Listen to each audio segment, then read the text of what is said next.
You know, I mean, as a coach, this is part of the stuff you love, being out in the field, coaching football. You know, especially coming off of summer, you've been away from it, a break.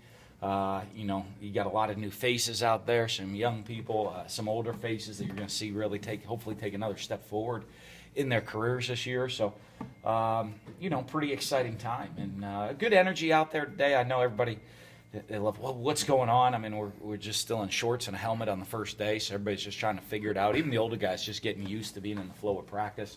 But I like the energy. We're going to rotate. You know, we do have a younger team in a lot of ways, even though we have experienced players. So we're going to roll a lot of guys through during training camp, try to give a lot of guys experience, and you know, and just see who's going to be ready for that first game. It's kind of the schedule's weird this year. It's a unique, not the in-season, the preseason schedule, where we have school starts. You know, we have 3 weeks in school, you know, before we play a game. So you can have 2 full weeks in classes and then a week of game week before you play a game. So training camp's a little bit condensed this year, so it'll be a little bit different deal of how we go through things in the training camp and then through the transition to start to school and then into game week. So, but that was fun to be out there.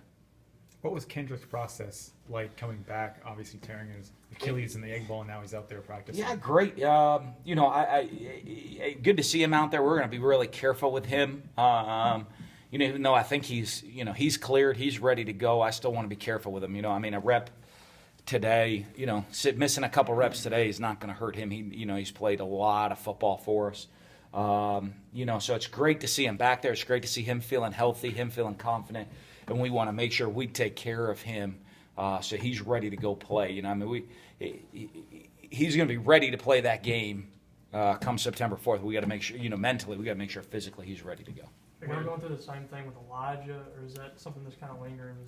His is still a little bit longer because it happened later, the injury, a couple weeks later. It's a little bit of it's an extended injury, especially a guy his size with it, but it's good to see him out there. He's still not at full speed, but he, you know, it's good that he's back doing things. You know, he can do just about everything. He's just not at full speed, and it's the same thing. We got to protect him a little bit because, you know, when you have those type of more significant injuries, you really got to protect guys. Jesse Jackson the same way. You know, you got to with a little hamstring issue coming out of spring. Some of the guys that have injuries that can potentially cause longer-term issues. You're going to be real careful with them. When did you know that Kendrick might be ready for the season? Especially, you know, you look at Jay Hughes missed a year. When did you think he might, you know, not only play this season, but with the trainers, just with, you know, getting the training room reports and the medical reports, we thought he'd be ready for the season.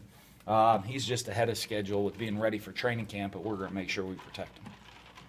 When you look at your roster, obviously it's too early to tell, but how much of a benefit do you see from the amount of guys you did play last year? Do you see them get right back in the groove this year and kind of know where some of them stand before you get going in practice? Well, I think there's a lot because guys, you know, you're held to a pretty much higher standard. So guys that were in the rotation, you know, like we judged anybody. If you were in the rotation, you really have to be considered a starter, you know, unless you were getting 2 or 3 plays or just a sparing. But if you were in a rotation, you really were a starter for us, and you're going to be treated and expected to act that way.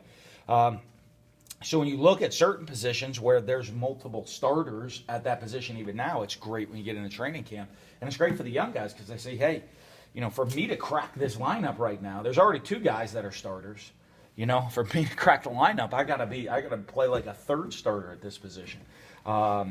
You know, and other positions where, you know, guys know they're not going to get handed that role. We might have to move somebody else in to take your spot if you're not going to be ready to play at the level we need you to. So I think, but it is a big advantage that those guys have been on the field, have that experience. When they get out there in the field, there's a lot of familiarity with the offense. It's a weird, you know, we're kind of a weird team. We're not a lot of seniors, not a lot of sophomores, you know. But there's a lot of juniors. But so if you combine the juniors and seniors, there's quite a few number of players that have played in football games that are older guys. You know, but then you look, and then there's a lot of young guys, you know, freshmen and redshirt freshmen on the roster too. So it's kind of an interesting break, and these guys are going to set a standard, and these guys got to get up to that level if they want to crack the lineup.